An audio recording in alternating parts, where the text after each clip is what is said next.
Melanjutkan episode sebelumnya, Jongwon dan Do-hee melakukan perjalanan ke Socho untuk mengulang kembali kejadian yang dia alami, saat simbol kekuatan Jongwon berpindah ke tangan Do-hee.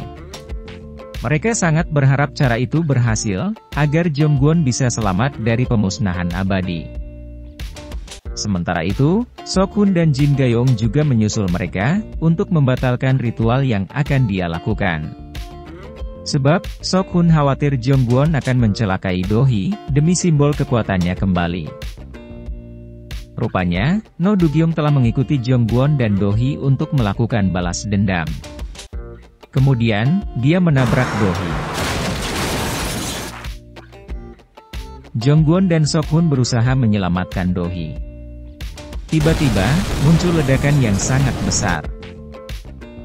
Jin Ga-young berusaha mencegah Jongwon untuk mencari Do-hee, sebab Jongwon akan mati tanpa kekuatannya.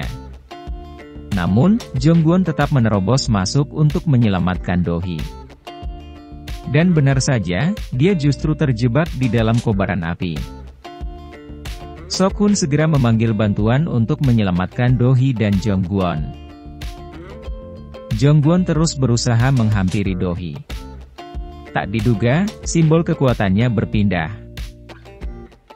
Jongwon berhasil menyelamatkan dirinya dan juga Do-hee. Jin Ga-young dan Sok-hun tak menyangka mereka bisa selamat dari kobaran api itu. Sebelum lanjut menonton, jangan lupa subscribe channel ini. Jongwon kembali menjadi demon yang sempurna. Dia dapat melakukan aktivitas menggunakan kekuatannya. Kemudian, Jongwon mengajak Do-hee untuk menemui wanita tunawisma yang mengaku sebagai Tuhan. Jongwon membuktikan bahwa pernyataan wanita itu salah. Sebab, simbol kekuatannya telah kembali padanya, tanpa ada yang harus mengorbankan nyawa. Sementara itu, Jongwon dan Do-hee memergoki Park Bok-gyu dan Shin Da-jung sedang berkencan. Rupanya, mereka telah menjalin hubungan secara diam-diam. Shin Da-jung meminta Do-hee dan Jongwon agar tidak memberitahu siapapun tentang hubungannya dengan Park Bok-gyu. Keesokan harinya, Jongwon kembali bermimpi tentang masa lalunya saat menjadi manusia. Dalam mimpi tersebut, dia memberikan sebuah kalung kepada seorang wanita bernama Wolsim yang tidak dia ketahui wajahnya. Jongwon terus memikirkan siapa wanita bernama Wolsim yang selalu muncul di mimpinya itu. Di sisi lain, Noh Suk-min mendatangi Do-hee. Dia memberitahu Do-hee bahwa dahulu Ju Chon-suk sangat mengistimewakan orang tuanya. Namun, ada hal yang membuat hubungan mereka buruk, dan menyebabkan perselisihan. Do-hee masih tidak mengerti apa yang dikatakan Noh Suk-min. Kemudian, Do-hee menunjukkan foto keluarganya kepada Jongwon. Dia menceritakan mengenai kematian orang tuanya, yang mengalami kecelakaan di hari ulang tahunnya yang ke-11. Do-hee sangat menyesal, karena telah mendesak orang tuanya agar segera pulang untuk merayakan ulang tahunnya. Karena dirinya, orang tuanya mengalami kecelakaan.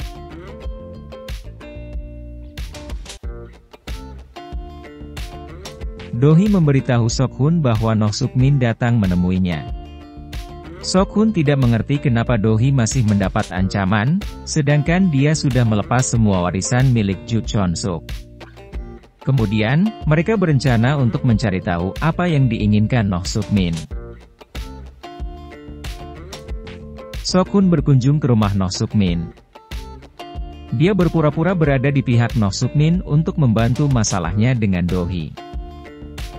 Di sana, Sok-hun melihat buku demon berada di ruang kerja Noh Suk-min. Dia segera memberitahu Do-hee. Noh Suk-min menyadari bahwa Sok-hun dan Do-hee telah bersekongkol untuk mencari tahu tentang dirinya.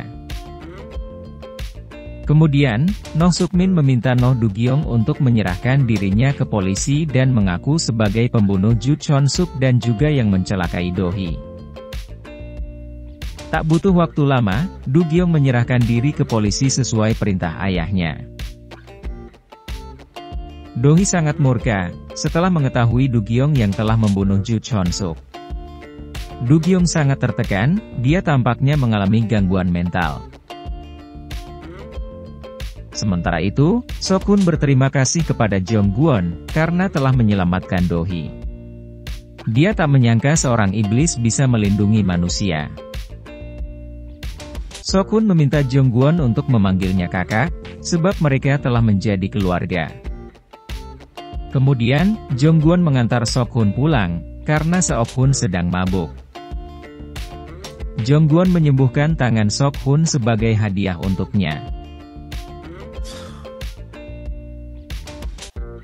Di sisi lain, Jong-gwon kembali bermimpi tentang masa lalunya. Rupanya, wanita bernama Wolsim itu adalah Do-hee. Dalam mimpinya, terlihat dia telah melukai Do-hee menggunakan pedang, hingga membuatnya meninggal dunia. Jong-gwon sangat terkejut, ternyata di masa lalu, dia telah membunuh Do-hee.